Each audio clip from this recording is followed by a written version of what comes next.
Assalamualaikum warahmatullahi wabarakatuh.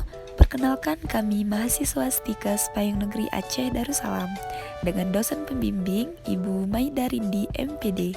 Prodi yang kami ambil yaitu S1 Kesehatan Masyarakat di kelas 1B. Kami dari kelompok 2 dengan anggota kelompok kami yaitu yang pertama ada Nadia Sari, yang kedua ada Istawa Malini, yang ketiga ada Siti Fatimah, yang keempat ada Wirjatul Husna, dan yang kelima ada Arisa Komahtona.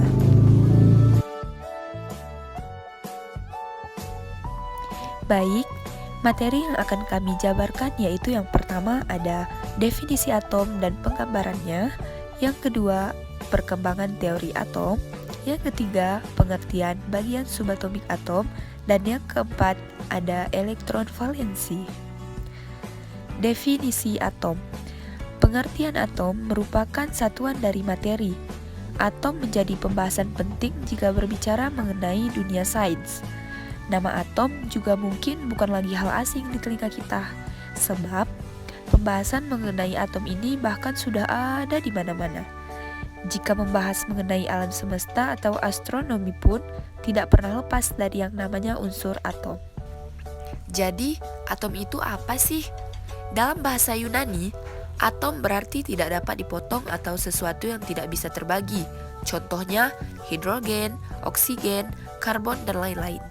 Atom adalah partikel yang terdiri atas neutron dan proton, serta dikelilingi oleh elektron. Sementara itu, dalam Kamus Besar Bahasa Indonesia, atom berarti unsur kimia terkecil yang dapat berdiri sendiri dan dapat bersenyawa dengan yang lain. Besar rata-rata atom adalah dengan diameter 6-30.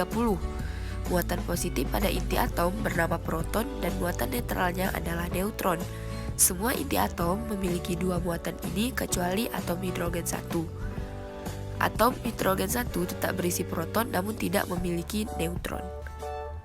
Nah, atom akan menyatu karena adanya gaya elektromagnetik. Setelah bergabung, atom-atom tersebut menjadi sebuah molekul. Perkembangan teori atom. Perkembangan teori atom dilakukan untuk menyempurnakan teori sebelumnya. Pada tahun 1800 mulai ditemukan beberapa penemuan yang terkait dengan teori atom yang baru. Terdapat beberapa perkembangan yang berhubungan dengan teori ini. Salah satunya adalah teori ini dikembangkan oleh beberapa tokoh yang berbeda. Yang pertama ada model atom Dalton.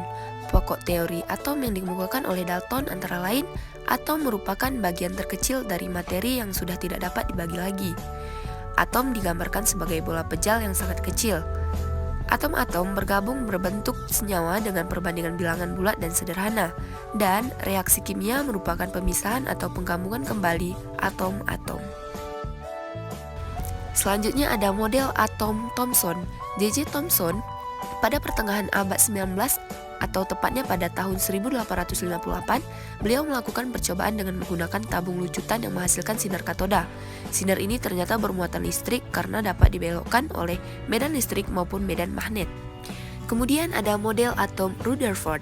Menurut Rutherford, atom merupakan bola berongga yang tersusun dari inti atom dan elektron yang mengelilinginya. Inti atom bermuatan positif dan massa atom terpusat pada inti atom. Jumlah muatan positif pada inti atom sama dengan jumlah elektron di sekitar inti atom. Oleh karena itu, atom bersifat netral. Kemudian ada model atom Niels Bohr. Niels Bohr mengemukakan teori tentang atom sebagai berikut. Atom terdiri dari inti yang bermuatan positif dan dikelilingi oleh elektron yang bermuatan negatif. Elektron-elektron berkedudukan pada tingkat-tingkat energi tertentu yang disebut kulit-kulit elektron. Elektron mempunyai set orbit yang disebut kondisi stasioner.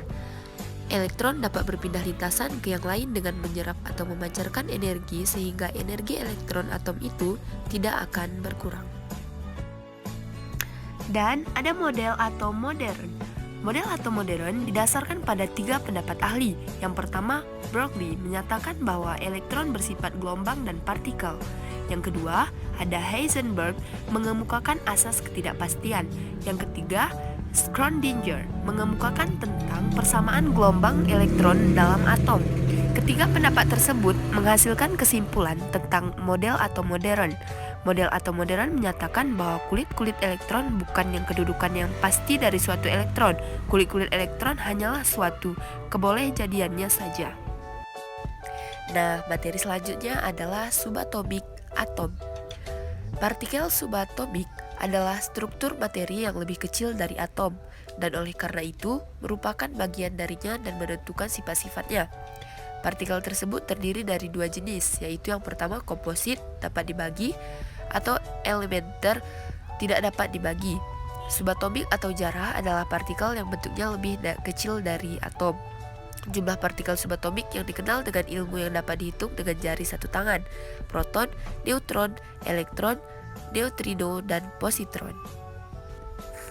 Yang pertama, elektron. Elektron adalah partikel subatom yang bermuatan negatif dan umumnya ditulis dengan E. 2. Proton. Proton adalah partikel subatomik dengan muatan positif. 3. Neutron. Neutron atau netron adalah partikel subatomik yang tidak bermuatan atau netral.